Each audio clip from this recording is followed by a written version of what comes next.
जय भीम नमो बुद्धाय। बघूया आजचं बातमीपत्रक।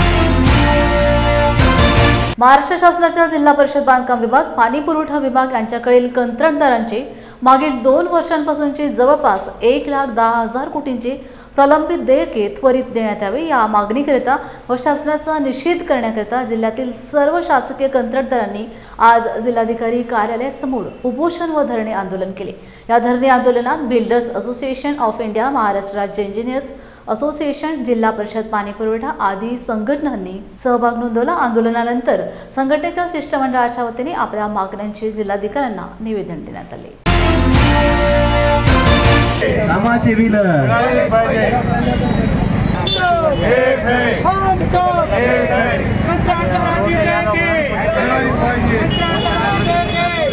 जसं विविध डिपार्टमेंट, जसं PWD आहे, वॉटर पाणी पुरवठा जिल्हा परिषद आहे, अशा विविध डिपार्टमेंटनी आज आम्ही कलेक्टर ऑफिसच्या पुढं धरणे आंदोलन स्वीकारलेलं आहे। कारण गेल्या कित्येक दिवसापासून शासनाने आमच्याकडनं कामं करून घेतले। जवळपास महाराष्ट्रातून 1,10,000 कोटी रुपयाचे आमची बिलं पेंडिंग आहेत आणि त्या पेंडिंग बिलासाठी शासन कुठल्याच निर्णय घेत नाही आणि आम्हाला कुठलाही रिलीफ देत नाही। त्यामुळं आज नाईलाज असतो आम्हाला उपोषणाचं लोकशाही मार्गाने आम्ही उपोषण करत आहोत, जेणेकरून आम्हाला शासन आमचा विचार करावा लागणार आहे शासनाला, आणि विचार करून शासनाने आमचे देयके लवकरात लवकर द्यावे। कारण आम्ही विविध डिपार्टमेंटला कामं करून महाराष्ट्रामध्ये जनतेला सेवा देण्याचं काम करत आहोत आणि नेहमीच करतो, आणि शासनाला नेहमीच शासनाच्या विकासामध्ये आमचा सिंहाचा वाटा राहिलेला आहे। तरी शासनाने विचार करून शासनाने आम्हाला निधी उपलब्ध करून द्यावा आणि आमच्या मागण्या मान्य कराव्या। मागण्या मान्य नाही झाल्या तर पुढचं पाऊल काय असेल? आता जर नाईलाज असतो, एक जवळपास हे सरकार आल्यापासून, देवेंद्र फडणवीस साहेबांचं सरकार आल्यापासून आम्ही रिसरच मागण्या त्यांना मागत आहोत, रिसरच मागण्या त्यांना मागत आहोत, पण तरी त्यांनी अजूनही आम्हाला कुठलाही 1 रुपया, 1 दमडी सुद्धा दिलेली नाही। त्यामुळे जर नाईलाज असतो, आमच्या एका बंधूंनी आत्महत्या केलेली आहे आणि खरंच सांगतो तुम्हाला, आज आमच्या बऱ्याच लोकांना आत्महत्येशिवाय पर्याय राहिलेला आहे आणि जे काय आम्ही या कामातून कमवलेलं आहे ते त्याच्यापेक्षा जास्त पटीनं आमचं व्याजामध्ये गेलेलं आहे। त्यामुळं आमचं भांडवल सुद्धा आम्ही टाकलेलं निघते की नाही ही सुद्धा आम्हाला आता आशा उरली नाही। फक्त आशा आता फक्त जिवंत कसं राहावं आणि कुटुंब कसं चालवावं एवढाच आमच्यावर आता पर्याय राहिलेला आहे। त्यामुळे जर शासनाने जर आमच्या मागण्या मान्य नाही केल्या तर नाईलाज असतो आम्हाला पुढचे पाऊल उचलून अतिशय तीव्र आंदोलन किंवा कामबंद आंदोलन हे आम्हाला करावंच लागणार आहे। आज आम्ही सर्व कॉन्ट्रॅक्टर बंधू, पूर्ण डिपार्टमेंटचे कॉन्ट्रॅक्टर, बांधकाम विभाग झाला, जिल्हा परिषद पाणी पुरवठा, इरिगेशन, नगरपालिका, सर्व लोकांचे 1,10,000 कोटीचे बिलं पेंडिंग आहेत। त्यातल्या त्यात पाणी पुरवठा विभाग, जिल्हा परिषद नांदेड येथील 150 कोटीचे बिलं पेंडिंग आहेत। आम्ही पाणी पुरवठ्याची महत्वाकांक्षी योजना, जे की प्रधानमंत्री नरेंद्र मोदी साहेबांनी डिक्लेअर केली महत्वाकांक्षी योजना, त्याचे कामे आम्ही करत असून आमचे 1200 कामे नांदेडमध्ये मंजूर होती। त्यापैकी जे आहे 70% लोकांना आम्ही पाणी पाजवले आहे, 30% पाणी बाकी आहे। आमचे देयके भेटलेले नाहीत।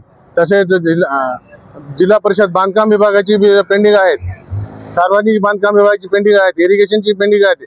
हे सर्व बिलं निघण्यासाठी आम्ही रीतसर जे आहे कायद्याच्या अधीन राहून कलेक्टर ऑफिस समोर धरणे आंदोलन उपोषण करत आहोत। त्याची सगळं वरिष्ठांनी दखल घेऊन, मुख्यमंत्री साहेबांनी दखल घेऊन, गुलाबराव पाटलांनी दखल घेऊन आमची देयके त्वरित निघण्यासाठी निधीची उपलब्धता करून द्यावी ही शासनास आमची विनंती आहे। राष्ट्रीय आरोग्य अभियानातील कंत्राटी कर्मचारी संघटनेने आपल्या मागण्यांसाठी जिल्हाधिकारी कार्यालयासमोर बेमुदत धरणे आंदोलन सुरू केले आहे। मागील 10 वर्षांपासून सेवा देत असलेल्या कर्मचाऱ्यांना कायम सेवेत समाविष्ट करावे अशी त्यांची प्रमुख मागणी आहे। या संघटनेत 69 संवर्ग असून 80 कर्मचारी कंत्राटी पद्धतीने कार्यरत आहेत। 13 मार्च 2024 रोजी काढलेल्या शासन निर्णयाची अंमलबजावणी करून सर्व कंत्राटी कर्मचाऱ्यांना शासकीय सेवेत समाविष्ट करण्यात यावे यासह विविध मागण्या घेऊन हे आंदोलन सुरू आहे।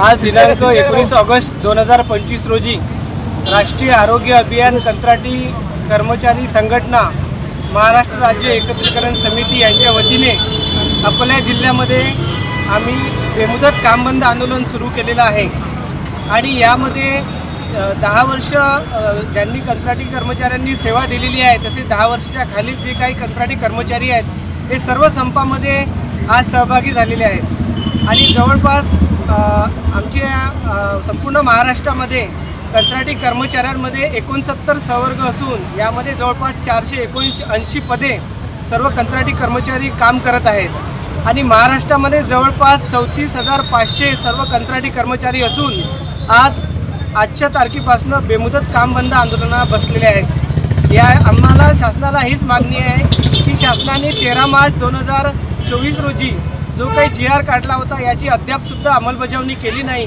केवळ ड्रायव्हर आणि क्लासकोर या 2च पदांचं समावेशन केलं तेव्हा इतर उर्वरित सर्व पदांचं शासनाने ताबडतोब समावेशन करावं आणि आम्हाला इतर कॅडरचा जो काही समावेशनाचा कार्यक्रम आहे तो कालबद्ध पद्धतीनं द्यावा आणि इतर ज्या काही अन्य मागण्या आहेत PF इन्शुरन्स आहे, पगारवाढ आहे, बदली धोरण आहे, ही 10 वर्षाच्या खालील लोकांच्या सुद्धा मागण्या शासनाने ताबडतोब पूर्ण कराव्या।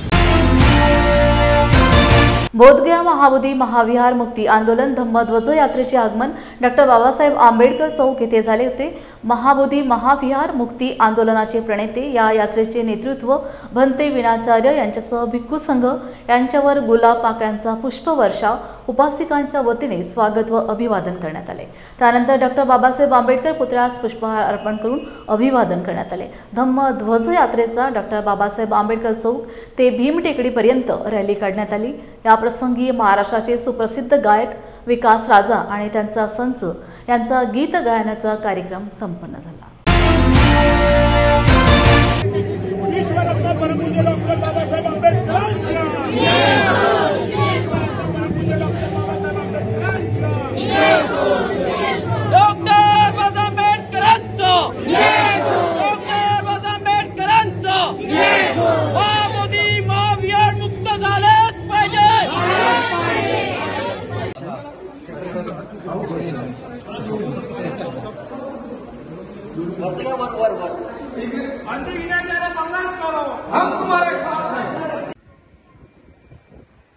जहां भारत की पहचान ही बुद्ध है, भारत की शुद्धता ही बुद्ध है।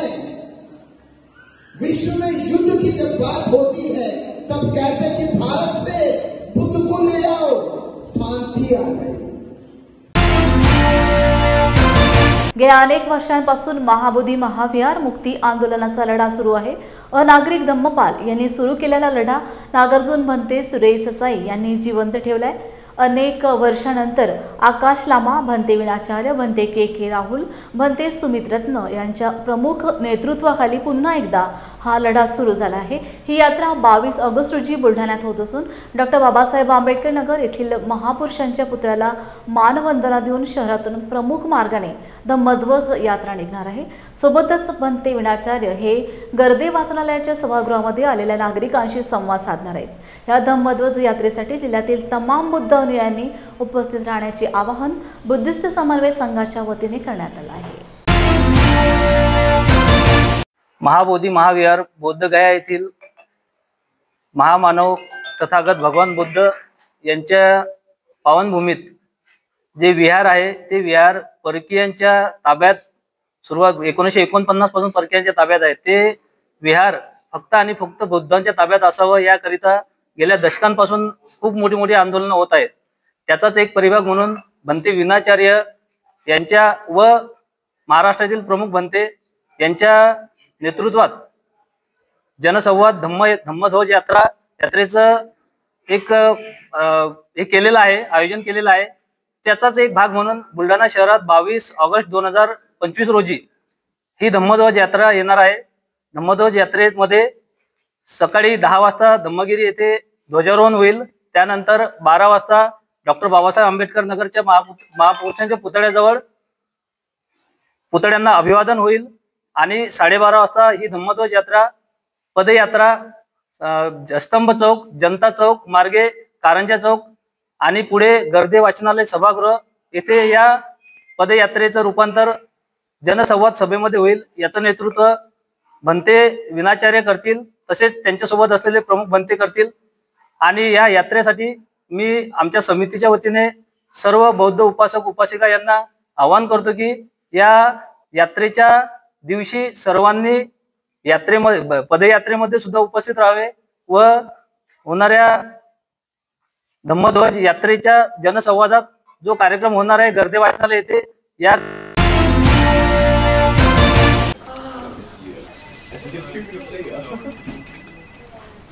बॉस ने मीटिंग बुलाई।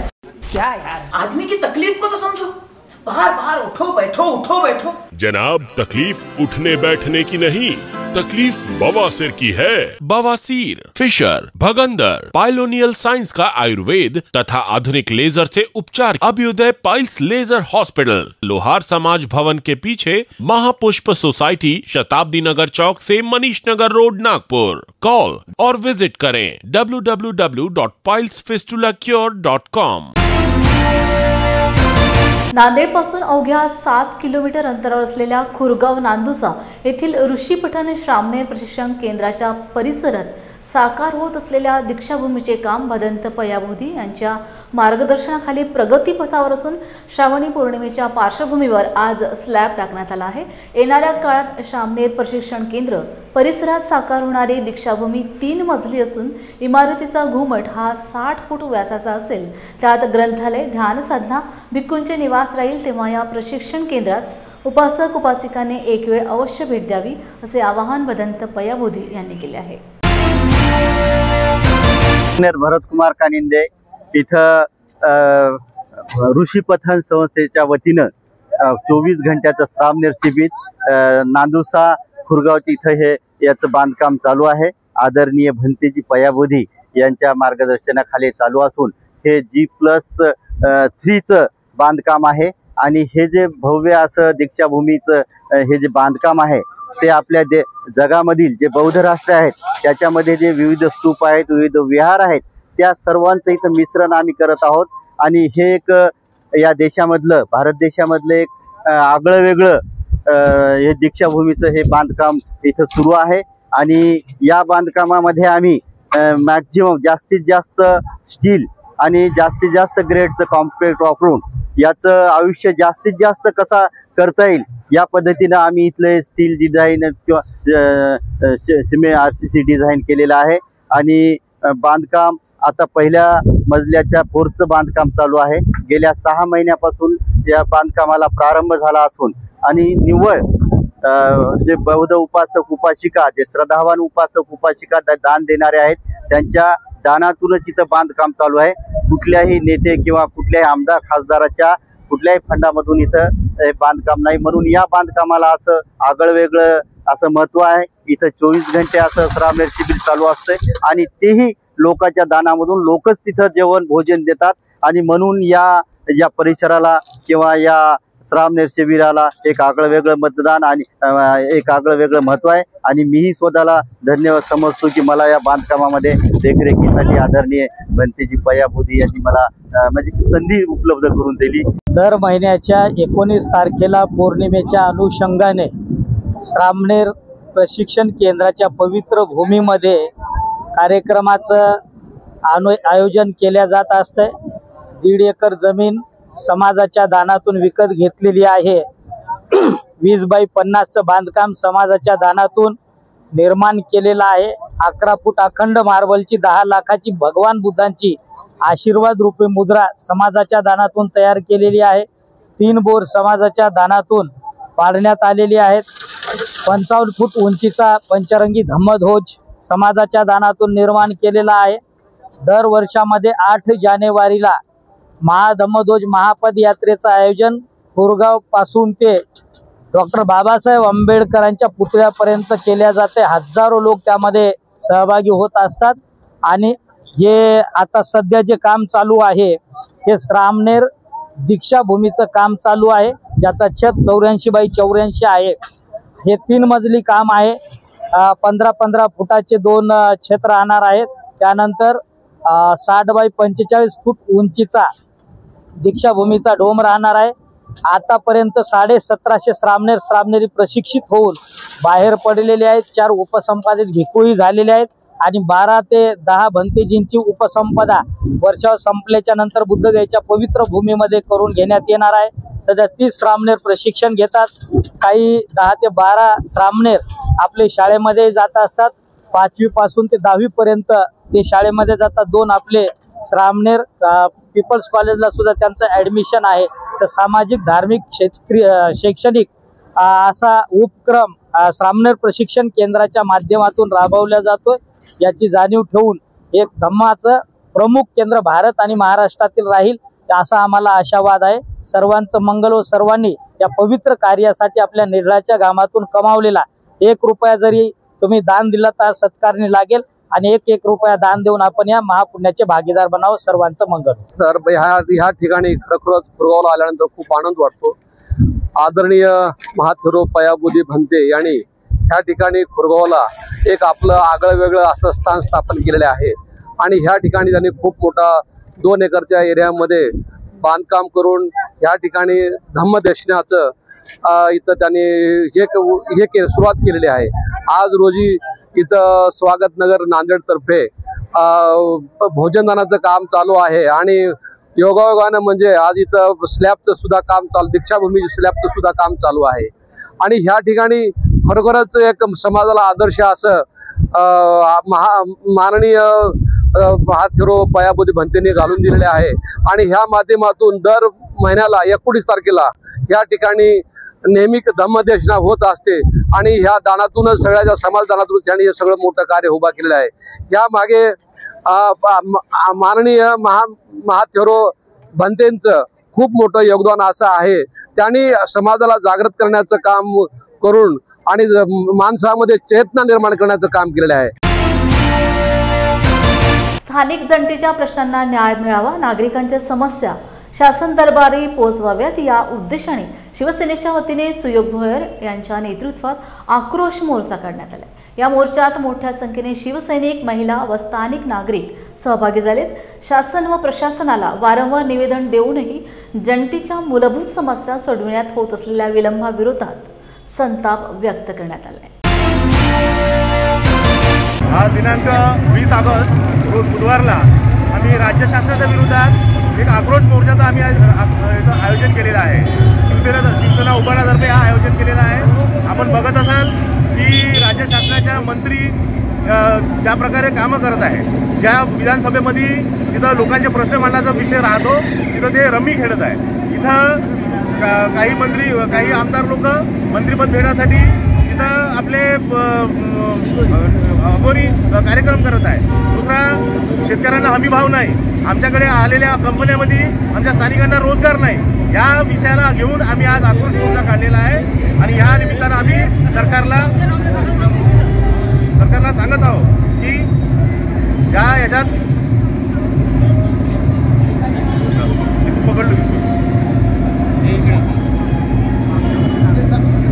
तर या प्रकारे हा मोर्चा आहे। या मोर्चाचं नेतृत्व आज शिवसेना उभारण्यातर्फे आम्ही करण्यात आलेला आहे। आपण बघत आहोत की या शिवसेनेमध्ये लोक येतात, मोठे होतात आणि निघून जातात। तर काही लोकांनी असं कमकुवत म्हणून हा शब्द वापरला होता याच्या अगोदर की शिवसेना हे कमकुवत झाली, पण तुम्हाला सांगतो या गावात शेवटचा जरी शिवसेनेचा कार्यकर्ता उरला असेल तर त्याची ताकद आहे या शिवसेनेला वटवृक्ष बनवायची। तर तेच आम्हाला आज दाखवायचं आहे की शिवसेना ही कमकुवत नाही आहे, हे शिवसेना वटवृक्ष आहे आणि हे भरपूर मोठ्या प्रमाणात सत्तेवाल्यांसोबत आम्ही लढू आणि यांना प्रत्येकाला न्याय देण्याचा आम्ही प्रयत्न करू। राज्यातील सार्वजनिक बांधकाम, जलजीवन मिशन, ग्रामीण पाणीपुरवठा, जलसंपदा, जलसंधारण यासह विविध विभागातील शासनाचे विकास कामे करणाऱ्या कंत्राटदारांची कोटी रुपयांची देयके हे गेल्या वर्षभरापासून थकीत आहेत आणि यामुळे कंत्राटदारांवर उपासमारीची वेळ आली आहे। त्याच अनुषंगाने बुलढाणा जिल्ह्यात देखील धरणे आंदोलन करत शासनाचे लक्ष वेधण्यात आले। या आंदोलनाला जिल्हाभरातील शेकडो शासकीय कंत्राटदार सहभागी झाले होते। कसा देत नाही, कसा देत नाही, कामाचा निधी मिळालाच पाहिजे। थकीत देयके मिळालीच पाहिजे. कंत्राटदार संघटनेचा थकीत देयके मिळालीच पाहिजे. पाणी पुरवठा संघटनेतर्फे आज बुलढाणा येथे धरणे आंदोलनाचा कार्यक्रम आयोजित केले. जिल्ह्यातील कंत्राटदारांचे करोडो रुपयाचे निधी थकलेला आहे. त्या व्यतिरिक्त बांधकाम विभाग, जिल्हा परिषद बांधकाम विभाग, जलसंधारण विभाग यांचे कोट्यवधीचे देयक थकलेले. शासनाकडून निधीची कोणतीही तरतूद न करता कंत्राटदारांना फक्त कामं करण्यासाठी दबाव आणून कंत्राटदारांच्या दंडात्मक कारवाई केल्या जात आहे. त्याविरुद्ध सर्व कंत्राटदारांनी आज बुलढाणा येथे धरणे आंदोलनाचा कार्यक्रम करून जिल्हाधिकाऱ्यांमार्फत शासनाला निवेदन देण्याचा कार्यक्रम आयोजित केलेला आहे. काय मागणी? करोडोचे प्रलंबित देयके बाकी आहेत, देयके तत्काळ देण्यात यावे अशी आमची मागणी शासनाकडे आहे. त्या व्यतिरिक्त विनादंड मुदतवाढ, प्रत्येक कंत्राटदाराचा निधी नाही 2 वर्षापासून, मात्र प्रत्येक कंत्राटदाराला दंड लावलेला आहे शासनानं. ही दंडात्मक कारवाई रद्द करून विनादंडात्मक मुदतवाढ देण्यात यावी. तसेच शासनाचे प्रत्येक काही योजनांचे अंदाजपत्रके सुधारित करण्यासाठी शासन स्तरावर 2 वर्षापासून प्रलंबित आहे. ते सुधारित अंदाजपत्र तात्काळ मंजुरी देण्यात यावी, जेणेकरून काम करण्यास कंत्राटदारांना सुविधा होतील. सध्या काम चालू आहेत. सध्या निधी अभावी सगळ्या कंत्राटदारांनी काम बंद आंदोलन सुरू केलेले आहे. जिल्ह्यातील पाणी पुरवठा विभाग, सार्वजनिक बांधकाम विभाग, जिल्हा परिषद बांधकाम विभाग, जलसंधारण विभागातील सर्व कंत्राटदारांनी आपले काम बंद केलेले आहे आणि असहकार आंदोलन सुरू केलेलं आहे. क्या हुआ बहू? माँ, पाइल्स की बहुत तकलीफ हो रही है। तो तुम गुदरोग सर्जन के पास क्यों नहीं गई?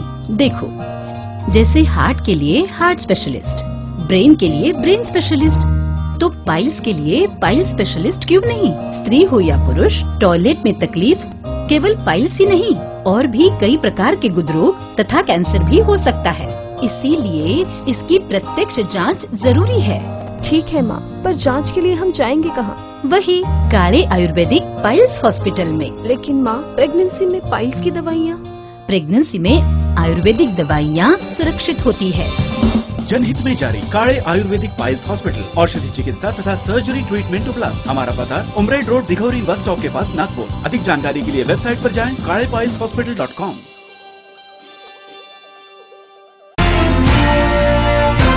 कोल्हापूर जिल्ह्यात गेल्या 4-5 दिवसांपासून पावसाची संततधार सतत सुरू आहे. त्यामुळे जनजीवन विस्कळीत झाले आहे. पुराच्या पाण्यामुळे काही रस्ते बंद आहेत. पंचगंगा नदी 5व्यांदा पात्राबाहेर आली आहे. त्यामुळे नागरिकांनी सतर्क राहावे असे आवाहन पालकमंत्री प्रकाश आंबेडकर यांनी केले आहे. गेले 2 दिवस कोल्हापूर जिल्ह्यामध्ये आणि विशेषतः धरण परिसरामध्ये पावसाची प्रमाण वाढलं आहे. हे सगळं प्रमाण वाढल्यामुळे साहजिकच सगळ्या नद्या पात्राबाहेर सुद्धा येतील अशी परिस्थिती आहे. आणि त्या संदर्भातली बैठक आज जिल्हाधिकारी कार्यालयात आपण सर्व अधिकाऱ्यांसमेत घेतली.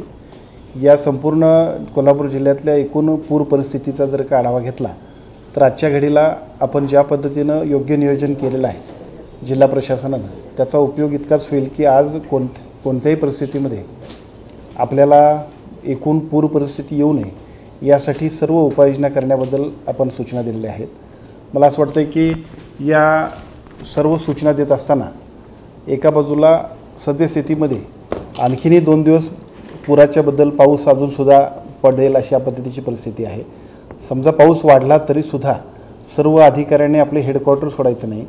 स्थानिक पातळीवरच्या सर्व नागरिकांनासुद्धा आपण विनंती करतो आहे की विनाकारण घराबाहेर पडण्यापेक्षा आपण आपल्या घरीच राहा आणि सुरक्षित राहा अशा पद्धतीची विनंतीसुद्धा सर्व प्रशासनाच्या वतीने करण्यात येते. सर्व अधिकारी आपल्याला ज्या सूचना देतील, शासकीय यंत्रणा ज्या पद्धतीची सूचना देतील त्याचा फक्त आपण सगळ्यांनीच त्याचं पालन करावं अशा पद्धतीची विनंतीसुद्धा आपण करतो आहे. महापूर येण्यामध्ये कोल्हापूरच्या 2 गोष्टी महत्त्वाच्या आहेत. एका बाजूला पावसाचं प्रमाण प्रचंड वाढतं आहे आणि दुसऱ्या बाजूला खालच्या बाजूला असणाऱ्या आलमट्टीनं सुद्धा जर काही पाण्याचा विसर्ग सोडला नाही तर मग त्या पाण्याचा सगळा तुंब येतो आणि शिरोळनंतर साहजिकच आपल्या सगळ्यांनासुद्धा त्याचा फटका बसतो आहे. परंतु गेल्या वर्षभरामध्ये महाराष्ट्राचे मुख्यमंत्री आणि दोन्ही उपमुख्यमंत्र्यांच्या माध्यमातून विशेषतः राधाकृष्ण विखे पाटील साहेबांनी सुद्धा केलेल्या सहकार्यामुळं कर्नाटक सरकारच्या सुद्धा आपल्याला समन्वय योग्य पद्धतीनं सुरू आहे आणि त्याच्यामुळे आलमट्टीचा विसर्ग आणि हिप्परगीचा विसर्गसुद्धा योग्य पद्धतीनं समन्वय करण्यामध्ये आमचे जिल्हाधिकारी असतील, आमचे इरिगेशनचे SC असतील, हे योग्य पद्धतीचा समन्वय करत आहेत. त्यामुळे तोही पाण्याचा विसर्ग योग्य पद्धतीनं पुढं चालू आहे. फक्त विनंती इतकीच आहे की प्रशासनानं दिलेल्या सूचनांचं आपण पालन करूया. ज्या सूचना आपण देतोय त्याचबरोबर तिथल्या अधिकारीसुद्धा आपल्याला त्या ठिकाणी उपस्थित असतील, आपल्याला सूचना देतील. माझी विनंती एवढी आहे की पाऊस आणखीन 2 दिवस जरी वाढला तरीसुद्धा योग्य त्या उपाययोजना करण्यासाठी प्रशासनाची यंत्रणा सज्ज आहे. फक्त आपण सर्वांनीसुद्धा या पावसामध्ये विनाकारण बाहेर पडू नये आणि शासनाच्या सर्व नियमांचं पालन करावे. अशा पद्धतीनं कोणत्याही परिस्थितीत या एकूण महापुराच्या किंवा पुराच्या परिस्थितीला सुद्धा योग्य पद्धतीनं आपण सामोरं जाणार आहोत.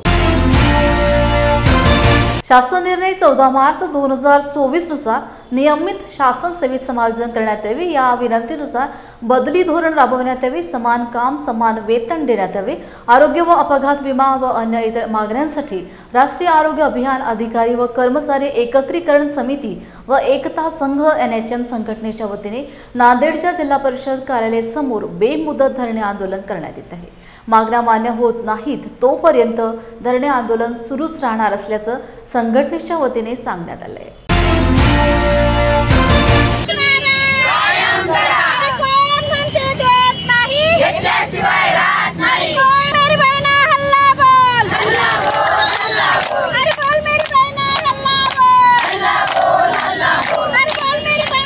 काम बंद आंदोलन या जिल्हा परिषद नांदेड समोर आज या ठिकाणी आम्ही करत आहोत.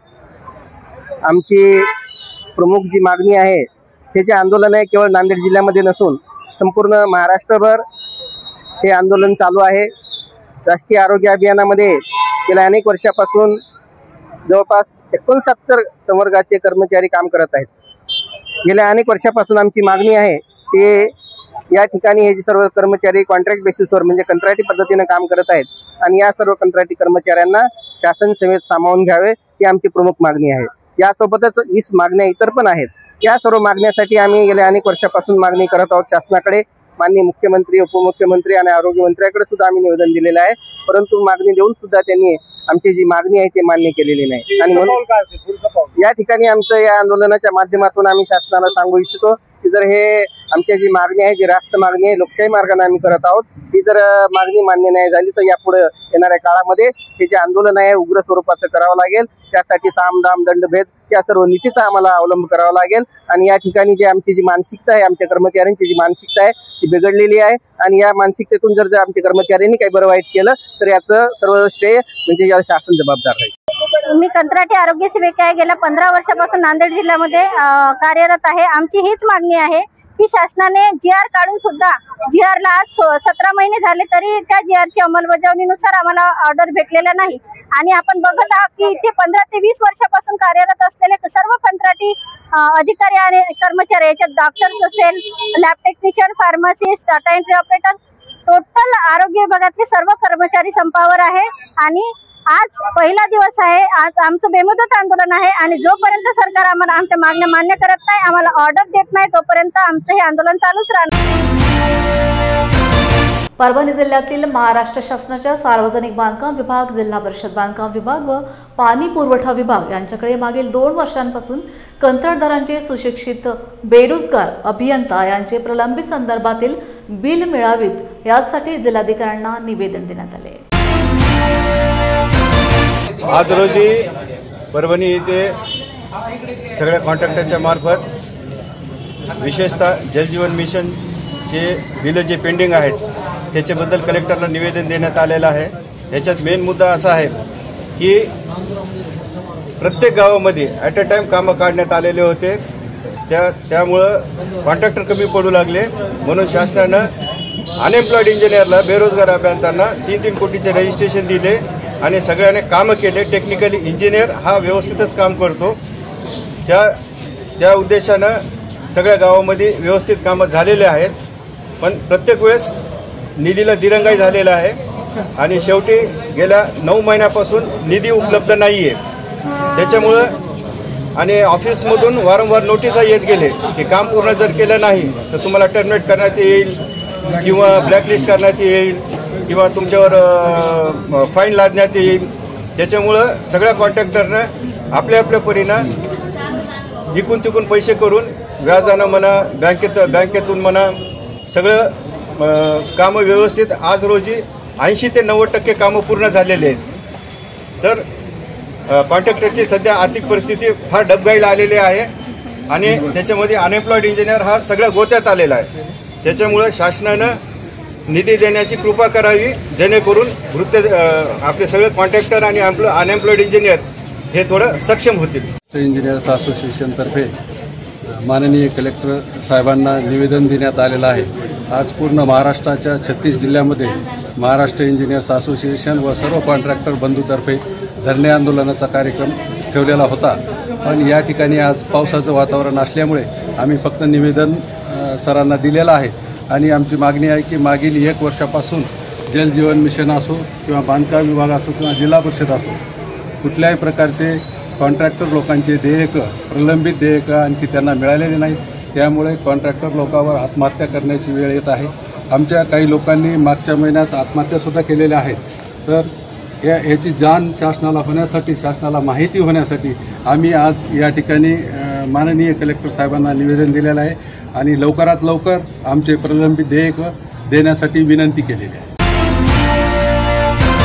यशवंतराव चव्हाण स्मृती YCM रुग्णालयात ICU बेडची संख्या वाढविण्यात यावी यासाठी रिपब्लिकन पार्टी ऑफ इंडिया आणि फुले शाहू आंबेडकर विचार मंच यांच्या वतीने दिनांक 18 रोजी YCM मध्ये तोंडाला ऑक्सिजन मास्क लावून आंदोलन करण्यात आले.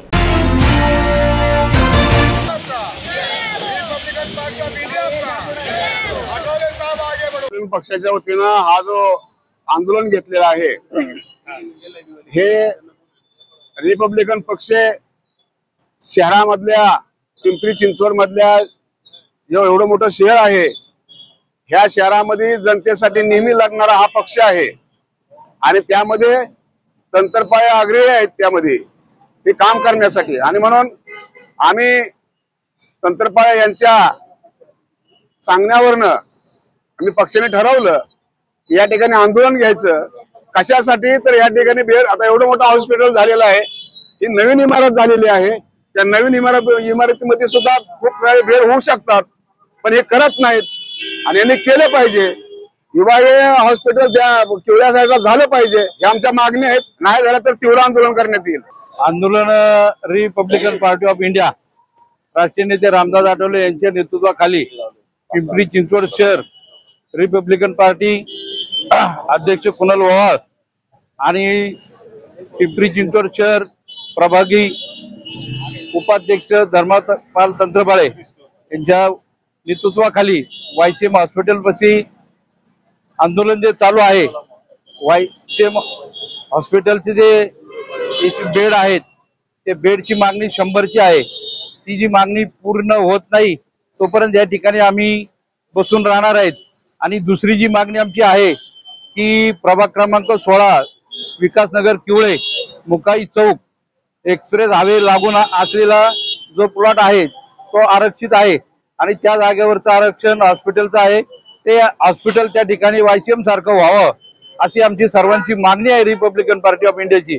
तर ह्या मागण्या पूर्ण होत नाही तोपर्यंत आम्ही हे उपोषण जे आंदोलन जे आहे ते सोडणार नाही. Republican party of India Athawale Pimpri Chinchwad शहराच्या वतीने आमचे पक्षाचे वरिष्ठ उपाध्यक्ष यांच्या नेतृत्वाखाली आज या ठिकाणी YCM या यशवंतराव चव्हाण या रुग्णालयावरती अतिशय गोरगरिबांच्या जिव्हाळ्याचा प्रश्न असेल तो प्रश्नाचा आज आंदोलनासाठी आपण या ठिकाणी जमलो आहोत.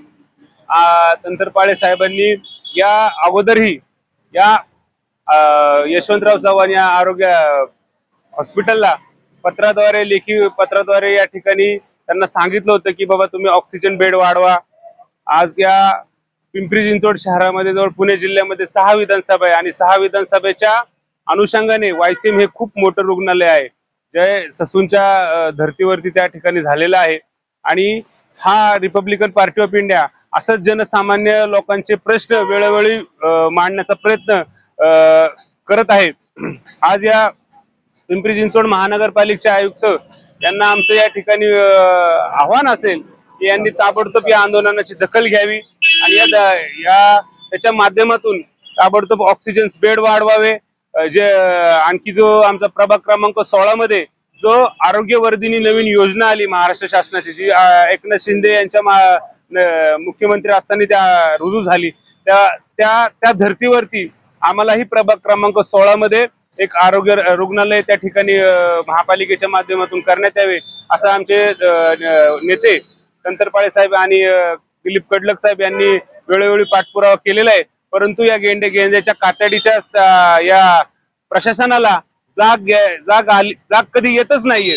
आज पावसामध्ये आमचे आज सर्व कार्यकर्ते कडलक साहेब असतील, गायकवाड साहेब असतील, सम्राट जकाते असतील, नितीन पटेकर असतील, योगेश भोसले असतील, आमच्या ताई असतील, यांनी पाऊस तसे तमा न बाळगता हा रिपब्लिकन पार्टी ऑफ इंडियाचा हा असं काम करण्याची पद्धत आहे.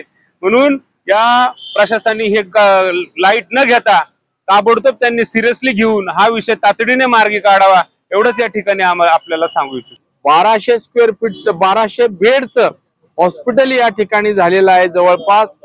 परंतु ICU हे 90च्या 80-90च 3 ठिकाणी असल्यामुळे 3 ICU 1, ICU 2 आणि ICU 3 या ठिकाणी बेड सक्षम नसल्यामुळे अनेक गोरगरिबांना त्या ठिकाणी ICU मध्ये उपचार न मिळाल्यानं त्यांचा जीव जात आहे आणि ते जीव जाऊ नयेत यासाठी या ठिकाणी आज किमान अजून 100 ICU बेडची मागणी जी RPI तर्फे करण्यात आलेली आहे त्याला राष्ट्रीय श्रमिक आघाडी त्याचप्रमाणे भारतीय जनता पार्टी यांच्या वतीनं मी पाठिंबा देत आहे.